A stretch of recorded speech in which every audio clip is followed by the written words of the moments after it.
New টাউনে প্রমোটারের বিরুদ্ধে জমি দখলের অভিযোগ, আইসিকে তীব্র ভর্ৎসনা হাইকোর্টের। নিউ টাউন থানার আইসিকে নিয়ে রাজ্যের ভূমিকাতেও চরম ক্ষুব্ধ বিচারপতি তীর্থঙ্কর ঘোষ। অবিলম্বে এই আইসিকে সরানো হোক, না হলে আমি পদক্ষেপ করব। আমি দেখতে চাই এই পুলিশ অফিসারের পেছনে কার হাত আছে। এমনই মন্তব্য বিচারপতি তীর্থঙ্কর ঘোষের। যেখানে রাজ্য রাজারহাট নিউ টাউনে দেশ বিদেশ থেকে বিনিয়োগ আনার চেষ্টা করছে, তথ্য প্রযুক্তি হাবকে আরো মজবুত করতে চাইছে, সেখানে এই ধরনের পুলিশ অফিসারের দায়িত্ব। রাজ্য কি নিজেই নিজের সম্মানহানি করতে চাইছে? প্রশ্ন বিচারপতি তীর্থঙ্কর ঘোষের। এই পুলিশ অফিসারের আগের রেকর্ড জানেন? এই অফিসার বাগুইআটিতে থাকাকালীন নিখোঁজের দুদিন পর 2 শিশুর দেহ উদ্ধার হয়। এই অফিসার কিছুই করেননি বলে অভিযোগ ওঠে। একদিনে 3টি গাড়ি চুরির ঘটনাতেও একইভাবে নিষ্ক্রিয়তার অভিযোগ ওঠে। মন্তব্য বিচারপতি তীর্থঙ্কর ঘোষের। পুলিশ কমিশনার নিজে ডেকে এই আইসিকে সতর্ক করেছেন, জানালো রাজ্য। এতদিন পরে শুধু সতর্ক? প্রশ্ন বিচারপতির। এই অফিসারের বিরুদ্ধে কি পদক্ষেপ পরের শুনানিতে রাজ্যকে জানাতে হবে, নির্দেশ বিচারপতি তীর্থঙ্কর ঘোষের। মামলার পরবর্তী শুনানি 10ই জানুয়ারি।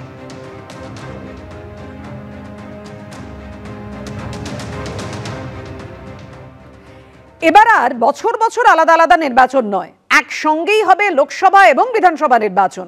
এক দেশ এক ভোট বিলে সবুজ সংকেত দিল কেন্দ্রীয় মন্ত্রিসভা। অসাংবিধানিক এবং যুক্তরাষ্ট্রীয় কাঠামোর পরিপন্থী বিলের মাধ্যমে বুলডোজার চালাতে চাইছে কেন্দ্র।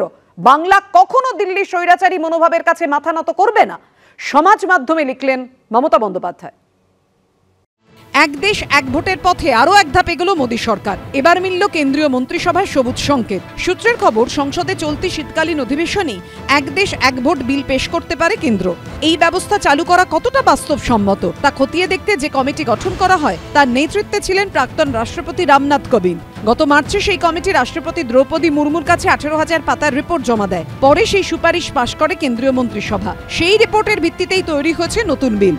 বৃহস্পতিবার বিলে সবুজ সংকেত দিয়েছে প্রধানমন্ত্রী নরেন্দ্র মোদীর নেতৃত্বাধীন মন্ত্রিসভা। এবার বিল পেশ করা হবে সংসদে। এটা আমাদের দীর্ঘদিনের দাবি, আর এটা শুধু বিজেপির দাবি নয়, ভারতবর্ষের বহু অর্থনীতিবিদ, রাষ্ট্রবিজ্ঞানী তারা সকলেই বলেছেন যে ওয়ান নেশন ওয়ান ইলেকশনের প্রয়োজন আছে। শুরু থেকে এর বিরোধিতা করেছে তৃণমূল। এদিনও সরব হয়েছেন মমতা বন্দ্যোপাধ্যায়। এক্স হ্যান্ডেলে তিনি লিখেছেন, বিশেষজ্ঞ এবং বিরোধী নেতাদের উদ্বেগ উপেক্ষা করে অসাংবিধানিক ও যুক্তরাষ্ট্রীয় কাঠামোর পরিপন্থী এক দেশ এক ভোট বিলের মাধ্যমে বুলডোজার চালাতে চাইছে কেন্দ্রীয় মন্ত্রিসভা। ভারতের গণতন্ত্র এবং যুক্তরাষ্ট্রীয় কাঠামোকে দুর্বল করার জন্য এটি জোর করে চাপিয়ে দেওয়া হচ্ছে।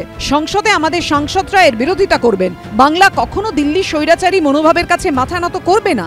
এই লড়াই ভারতের গণতন্ত্রকে স্বৈরাচারের কবল থেকে বাঁচানোর লড়াই। লোকসভা ভোট, বিধানসভা ভোট এবং স্থানীয় স্তরের ভোট সবকটার প্যাটার্ন আলাদা, ফোকাস আলাদা, অভিমুখ আলাদা। মমতা বন্দ্যোপাধ্যায় আগে সবিস্তারে চিঠি লিখে যথাযথ জায়গায় জানিয়ে দিয়েছেন এটা অবৈজ্ঞানিক, এটা হতে পারে না আমাদের দেশে।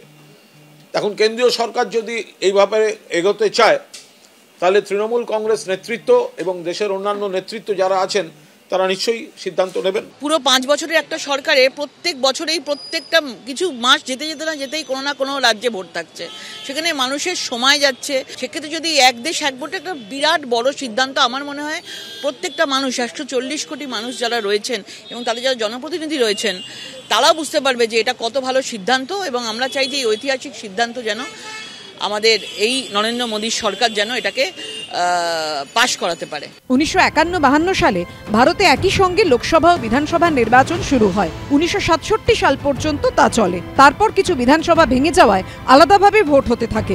ইন্দিরা গান্ধীর জমানায় 1983 সালে এক দেশ এক ভোট ফিরিয়ে আনার প্রস্তাব আসে। সেই সময় এই প্রস্তাব দিয়েছিল জাতীয় নির্বাচন কমিশন। শেষ অবধি তা বাস্তবায়িত হয়নি। এবার তৃতীয় মোদী সরকারের মন্ত্রিসভা সেই প্রস্তাব পাশ করল। বিজেন্দ্র সিংহ, কৃষ্ণেন্দু অধিকারী ও শিবাশিস মৌলিকের রিপোর্ট, এবিপি আনন্দ।